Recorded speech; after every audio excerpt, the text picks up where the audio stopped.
What's on, guys? Jason here, back to my channel, and tonight we'll be doing a review for Aew Dynamite, and it was a good show. And yeah. Anyways, it's a season premiere of the new Aew Dynamite, and there's a new logo, new graphics, new stage, new ring, a little bit of a new ring and stuff, and everything else. So yeah, it was a great show, and I enjoy it a lot, and hope you enjoy this interview. So as you see in the thumbnail, it's gonna be two wrestlers in the thumbnail, whatever, and new with the new logo and stuff. So yeah. Anyways, let's go and get to it then. So the season premiere of AW kicks off with the brand new theme song. Yeah, new theme song also. And cold open video package after it wraps up. We shoot, and I'm sorry guys, hold on. Something popped up.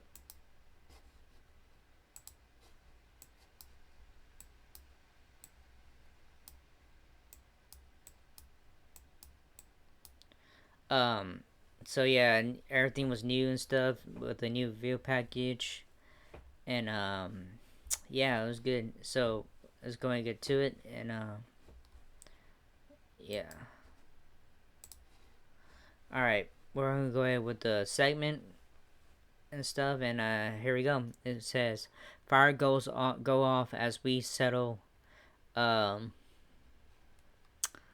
we go off as we see the new stage and set design, including the return of the entrance tunnels, and yes, the entrance tunnels returned and stuff like the old AEW days and stuff. You know, the early days of AEW. As Cabra welcomes us to the season premiere and start off of a new era for AEW. Tony Schiavone is in the ring, and we hear the familiar sounds of Swerve Strickland's theme. Out he comes with Prince Nana doing his usual goofy ass. He sells in the ring, which also looks a bit different with the new set design for the weekly AEW on TBS show. We hear the fans loudly chanting for Swerve and doing the Who's House call and response routine. Swerve says he doesn't deserve that. He talks about coming up short in his attempt to capture the AEW World Championship from Samoa Joe in the match that included Heyman Page at AEW Revolution 2024. He says he has some doubt in his mind. Maybe he's not supposed to be the AEW World Champion. Maybe he's the guy who will get close but never grab it. The fans cut him off with a loud, "You deserve it," which he does. He does deserve it. He says, something felt different about this past Sunday.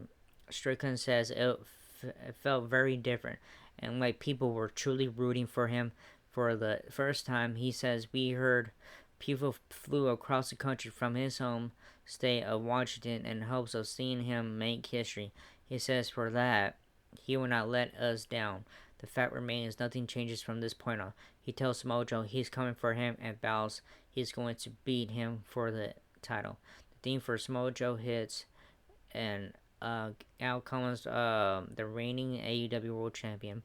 He heads to the ring and sells inside a side as Schiavone rejoins as Cowboy Taz at the commentary desk. Samoa Joe says Swerve sure is talking funny for someone who just got beat the other day.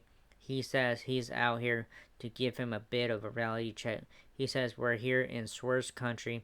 He says, unfortunately for him, his house exists in his world. As he continues to talk, the theme for the Undisputed Kingdom hits. Out comes the entire group with Adam Cole representing them on the microphone. He calls out Swerve Strickland for being a failure and claims he's just a flash in the pan that people will forget about 6 months from now. After some more back and forth, including Swerve claiming to have Britt Baker's other number in his pocket, matches made. Adam Cole tells that he and Smojo can team up next week and take on the best damn ROH World Tag Team Champions. There's even been Matt Taven and Mike Bennett. Swerve says they do it right now. Cole says next week. Tony Khan announces it will happen right now. The Undisputed Kingdom duo head to the ring where Swerve and Samoa Joe are waiting for them. The fight is on, the bell sounds, and we're officially offering this one with our opening match of the evening.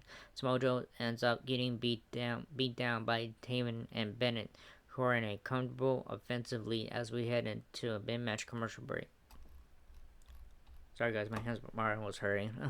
When we return from the break, we see some more back and forth action, which ultimately culminates with Samoa Joe getting the win for his team. After the match, Wardlow comes out.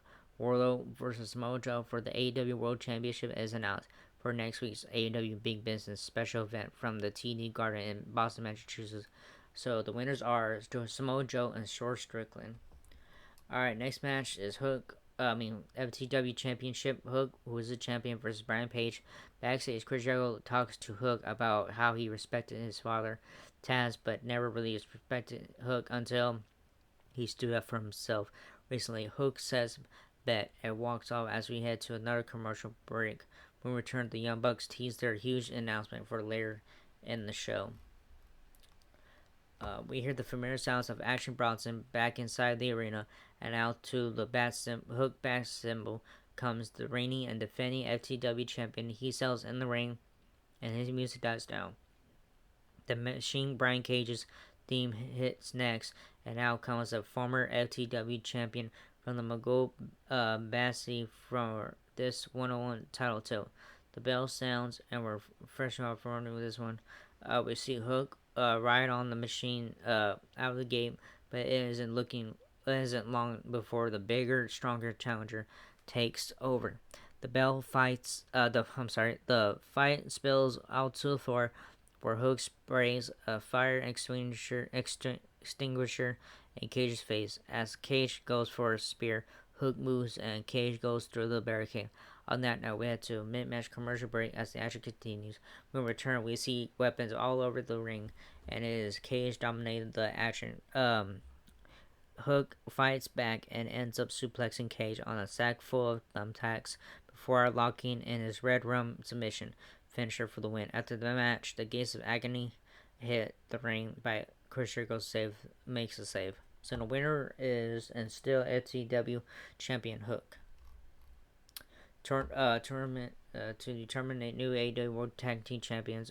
We shoot to a video package narrated by Tony Khan, which reveals that after Sting retired with the AEW World Tag Team Championships along with Darby Allin, the titles are now vacant. New champions will be crowned at the end of the tournament. Backstage, Renee Paquette talks to Orange Cassidy about losing the AEW International Championship to Roger Strong at AEW Revolution.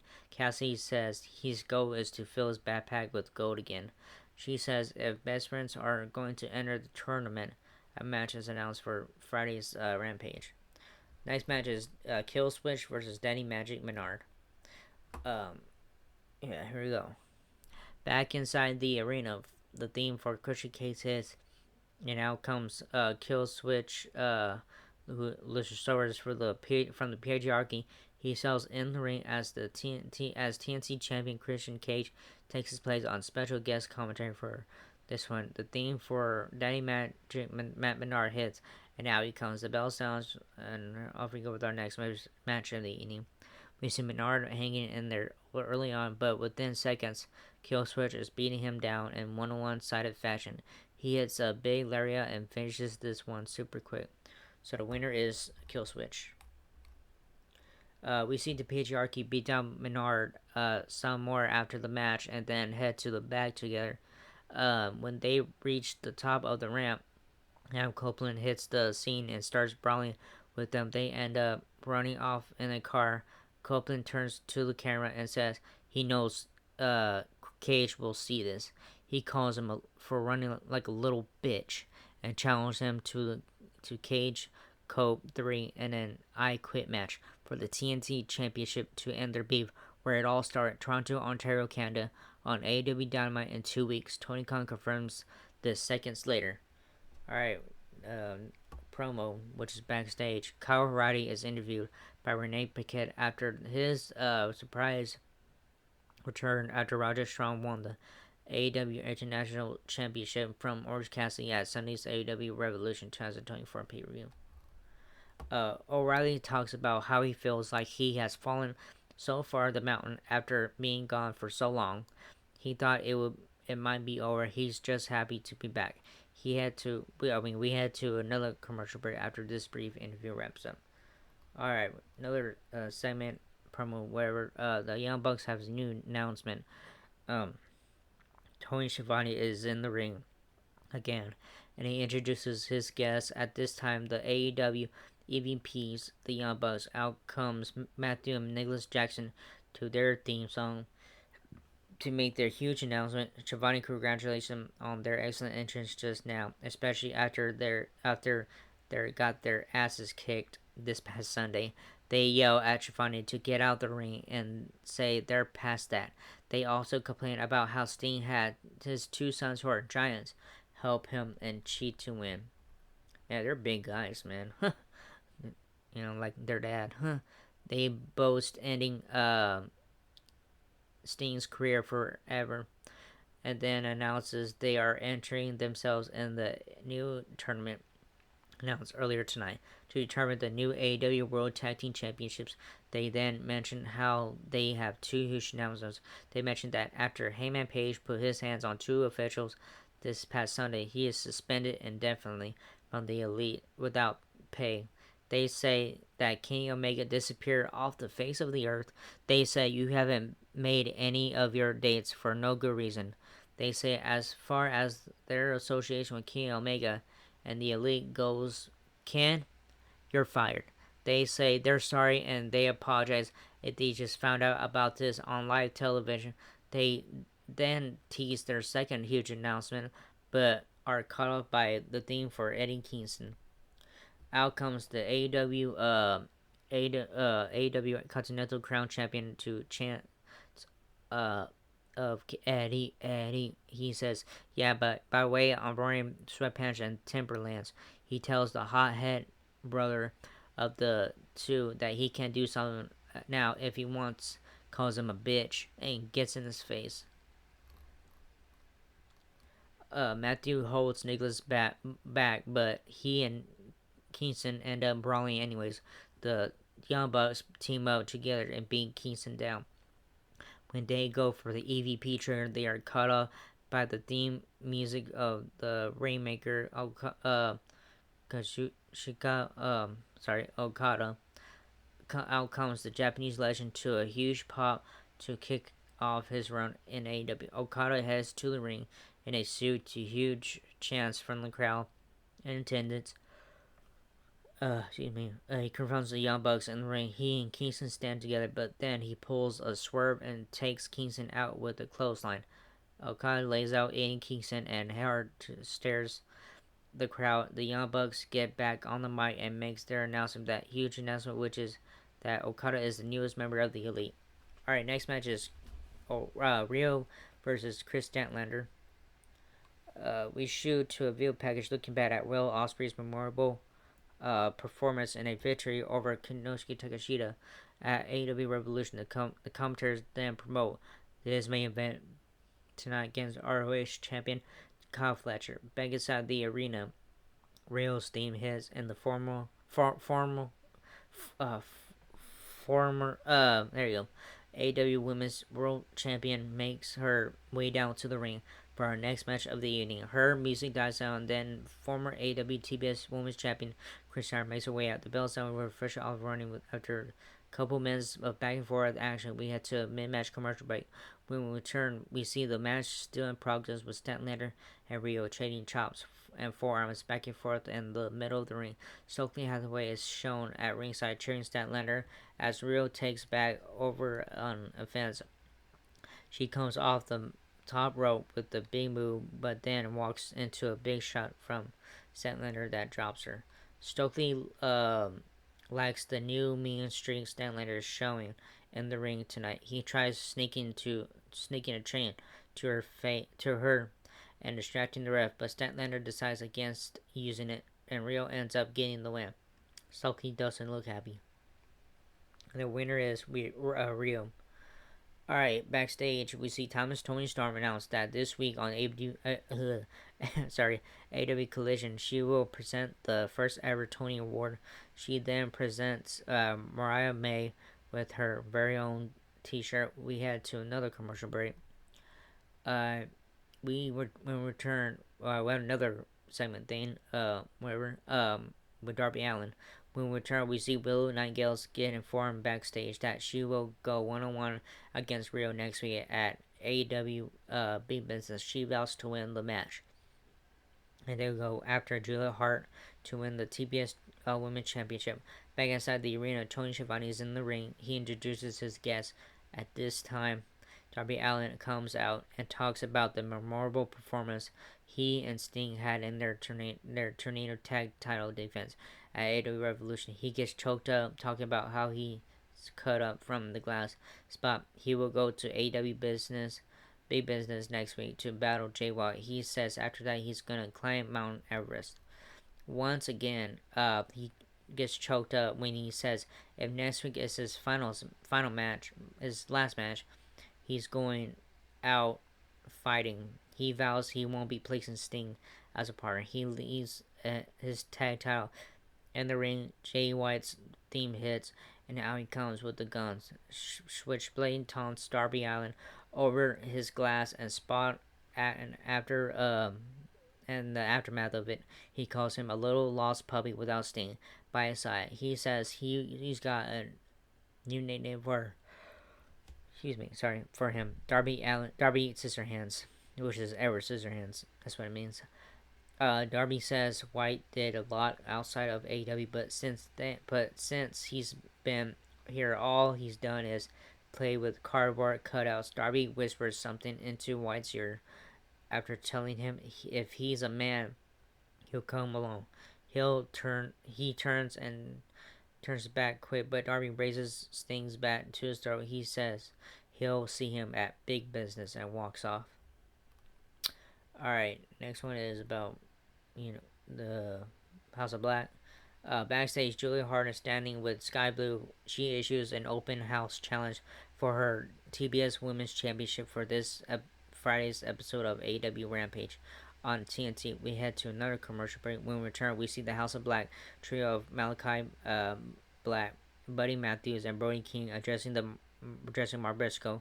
They talk about how this Saturday on AEW Collision will repeat itself when Briscoe is beaten down again. Briscoe responds in an interview with Renee Paquette and is scared. Atlanta Street Fight is on. Alright, main event time. Will Ospreay versus Kyle Fletcher. Alright, when we return inside the gas arena, the Dapper Yapper Justin Roberts handles the formal ring introduction for the real assassin Ospreay. Out he comes for our final match of the evening as he prepares to do battle against fellow Don Callis family member once again. As he settles inside the ring, his music dies down. The theme for Kyle Fletcher hits next, and out comes the ROH champion and Ospreay's formal I can't say whatever. Anyways, Aussies Open / United Empire member and current fellow Don Callis family member. Don Callis sells in an on special guest commentary alongside Excalibur, Tony Schiavone, and Taz. The bell sounds are officially off running with this one, which features a crowd strongly behind Will Ospreay. Ospreay starts off strong, but Fletcher takes over a couple of minutes. Fletcher works over the weekend back out of Ospreay from this past Sunday night's AEW Revolution match, 2024 match. And we see Ospreay in pain selling his back as Fletcher enjoys a comfortable offensive lead as we head to a mid-match commercial break. This was a good match, by the way. As we settle back from the break, we see Fletcher is still in control of the action. Ospreay starts to fight back into competitive form as the fans rally behind him. They stand in the center of the ring and trade shots and shot for shot style. Ospreay takes over and starts hitting his trademark unique offensive spots. He looks for a big finishing move out of the corner, but Fletcher has him well scouted and avoids it. The fans chant, "This is awesome." Has the two get back to their feet. Now we see Ospreay leave from the ring apron to the middle rope and then connects with the backwards Oz cutter on the ring apron. The two crash out to the floor as the crowd roars. We head to our final mid-match commercial break. As just 2 minutes before the top of the 10 o'clock hour, looks like we're going long tonight. So where I'm at, it finished at 9:06, 9:07, whatever. So yeah, we return to some more back and forth action. Ospreay goes for Stormbreaker, but Fletcher counters and hits a big move for a close near fall. He follows that with Last Rise style powerbomb for a super close count. Fans chant AEW, AEW. Ospreay hits Poison Rana off the rope and another big spot for a close near fall of his own. Don Callis says Ospreay has to be thinking to himself, what do I have to do to beat this kid? Ospreay calls for the finish and picks Fletcher up. The two trade shots and then Ospreay hits an Oz cutter. Fletcher somehow kicks out again. Ospreay then finishes this one off for the win with one more big move. Amazing match. Don Callis joins the two in the ring after the match, and then Bryan Danielson's theme hits. Ospreay stares him down from the ring, and the two stare each other down. So this is how the show's finished. So yeah, it was a good match and stuff, and I enjoyed it. The season premiere of AEW, all that stuff, but it was good. I loved everything. Everything was good about the show, and they updated everything and all that. But it was a pretty good show. I enjoyed it, and so Will Ospreay did an amazing job tonight and stuff. Another one, So yeah. Anyways, that was it for this video. Hope you enjoy it. If not, whatever, like, subscribe, favorite, and all that stuff. And I see you all in the next video. Laters.